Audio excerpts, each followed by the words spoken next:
各位朋友啊，前一阵子巴拿马把这个李嘉诚的2个港口一下给抢走了啊，很多的中国网友呢表达了愤愤不平，说中国就应该派军舰过去啊，把巴拿马政府一锅端了。有人说中国又不是美国，中国又不是霸权国家，有人说中国也太软了吧啊。你记住一句话叫粘人出豹子，你知道吗？中国政府不是啥都没干，这不是夺回李嘉诚的港口几乎成定局了。为什么呢？中国最近呢是出狠手掐着巴拿马的脖子啊，要把他弄死。到底怎么回事呢？最新的消息根据英国金融时报4月15号报道啊，多名消息人士透露，中方呢已经要求丹麦航运集团马士基和地中海航运公司立刻停止在巴拿马运河的港口运营，因为这2个公司啊，巴拿马政府指派他们去夺李嘉诚的港口。今年早些时候呢，巴拿马政府强行剥夺了李嘉诚的港口，随后呢，这俩公司获得了临时运营权。根据2名熟悉会议谈的人士透露说，在上月初的一次会议上，中方官员召见了这2家欧洲公司的代表，要求他们立刻退出港口的运营。第3名人士表示称呢，他们还被要求不从事损害中国企业利益的非法行动，并维护商业道德和国际规则。当天，这2家公司还被警告，在美国、以色列挑起伊朗战争并造成供应链中断的情况下，需要维护供应链的稳定。而且呢，中国呢也是命令中国的企业立刻就做出了反应。3月17日，当中远海运一纸通知送达全球航运圈，巴拿马运河太平洋端的巴尔博亚港瞬间陷入瘫痪边缘。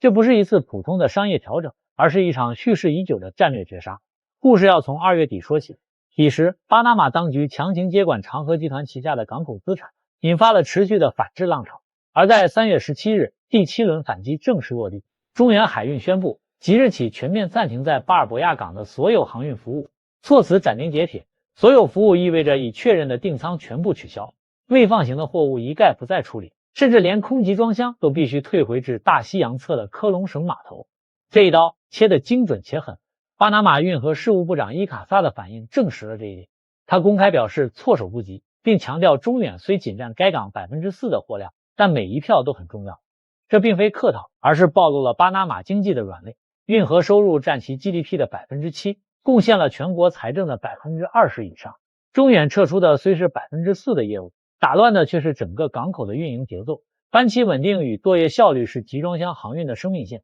头部客户一旦抽身，配套的拖车、仓储、报关链条将面临重组。更致命的是空箱回流科隆，未来巴尔博亚港若需用箱，必须跨运河调运，成本与效率的双重打击，让新接手的运营商焦头烂额。但这仅仅是开始。中远并非普通船公司，而是全球最大的综合航运巨头之一。它的撤出是一个强烈的信号。今天中远停航，明天马士基、地中海航运会否跟进？资本对风险最为敏感，当契约精神被践踏，跨国企业对巴拿马的信任溢价正在归零。此前已有消息证实，西门子、现代等巨头因担忧当地法治环境，已暂停新增投资。巴拿马的财政根基正在动摇，公共债务率已逼近 60%。若运河收入因外资撤离而波动，教育、医疗、基建等民生支出将首当其冲。巴拿马当局或许还在期待中远恢复运营，但这取决于他们能否证明自己仍值得被信任。中远的这次停航不仅是一次商业止损，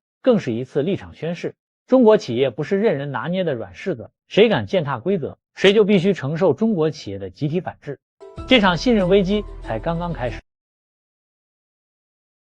这次中国可是出狠手了，巴拿马方面是真感到了疼啊，朋友们，好吧。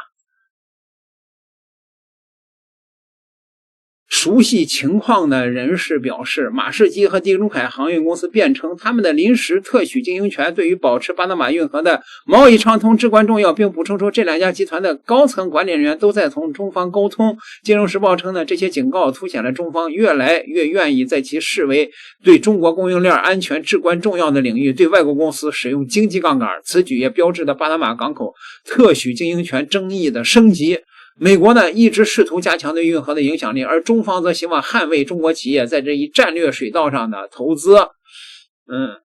中国现在出狠手了，巴拿马也感到疼了，要求饶。4月8号，巴拿马的外长坐不住了。4月8号星期三，巴拿马的最高外交官表示，中方理应尊重巴拿马的主权事务，不应该在巴拿马法院对香港长和集团作出裁决以后，刻意增加对巴拿马船籍的这个检查与扣押。要脸吗？这句话说的理直气壮，但是中国网友说，什么叫尊重主权呢？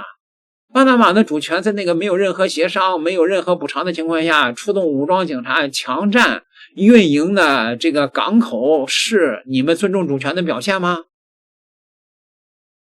这个巴拿马呀，最近呢，这个态度也从什么都不会发生到巴拿马的外长急着向中国喊话。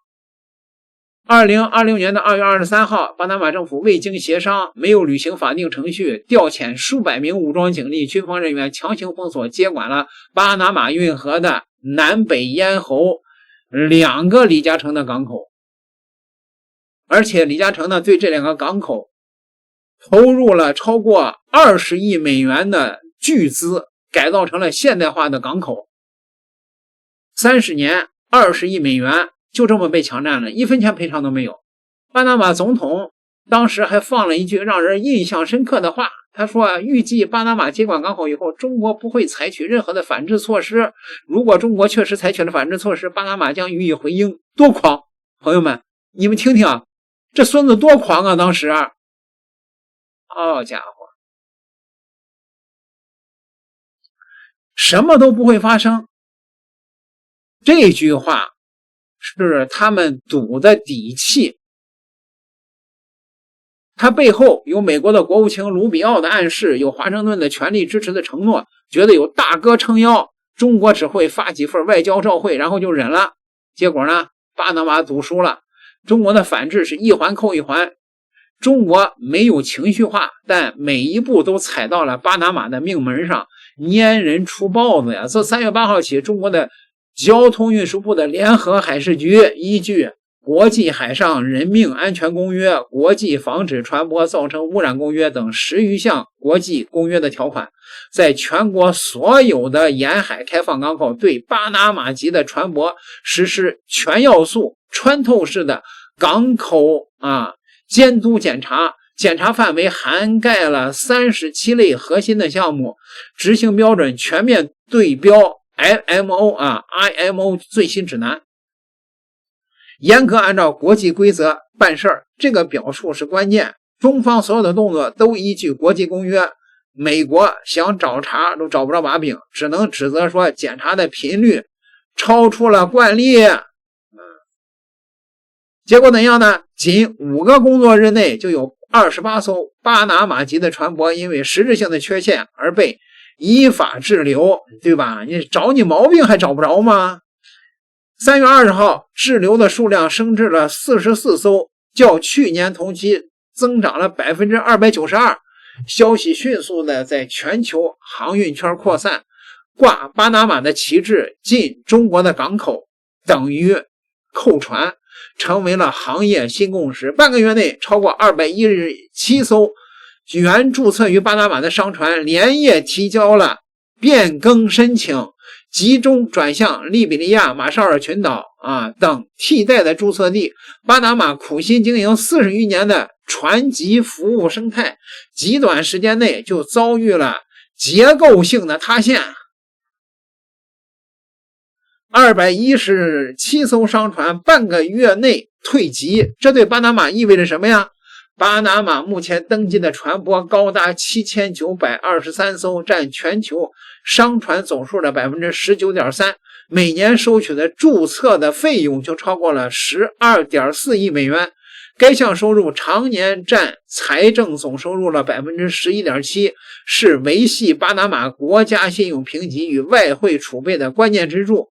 这关乎它的国家信用的核心命脉。与此同时，另一记重拳，中远航运停止了对巴拿马港口的空箱供给，切断了港口的作业基础。仅这一项，巴拿马每日通行费损失就约80万美元，港口作业量骤减配套的物流仓储贸易服务全部完蛋，每天80万，一个月就是2400万美元这是巴拿马这个抢李嘉诚的港口以后就开始付出代价了。法律层面也没闲着。3月6号，长和对国际商会仲裁院正式提起仲裁，要求巴拿马方面赔偿超过20亿美元。20亿美元，巴拿马没有任何的闪避空间，因为它是国际仲裁公约的缔约国，裁决有强制执行能力。巴拿马外长喊话的底气也许来自于美国国务卿卢比奥的表态卢比奥4月2号发表了声明称大约70艘悬挂巴拿马国旗的船只在中国港口被骚扰和扣押，并高调表态，美国坚定支持巴拿马的立场，誓言共同抵制所谓的胁迫性的这种行动。但这一次美国的声援呢这个却换来了巴拿马政府的沉默，因为他们比谁都清楚，将本国推入当前困局的并非遥远的东方的那个大金主，而是此刻正高呼挺你到底的那位所谓的盟友这才是最讽刺的一幕。美国怂恿巴拿马跟中国干说我全力支持你，给他画了一个大饼。但是等中国真的出手，美国国务院的发言人紧急声明说，美方在巴拿马的核心关切始终聚焦于河道航行的自由，本次港口资产纠纷纯属商业合同的履行范畴，美国政府不发表立场，不参与调解，不提供任何单边支持，一切应该照着国际商事仲裁机制解决。把巴拿马从棋子儿直接就变成了弃子儿。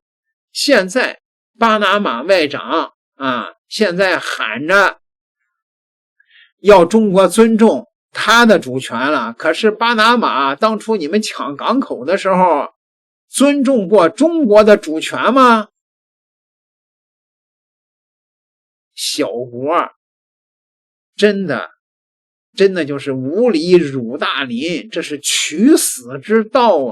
如今谁敢接手那个港口，中国就弄他。中国这手干得漂亮，给李嘉诚把这个港口夺回来老爷子这也是算是一个安慰吧，是吧？挨了那么多的这个中国网友的骂，是吧？这回出手了，点个订阅，咱们下集再聊。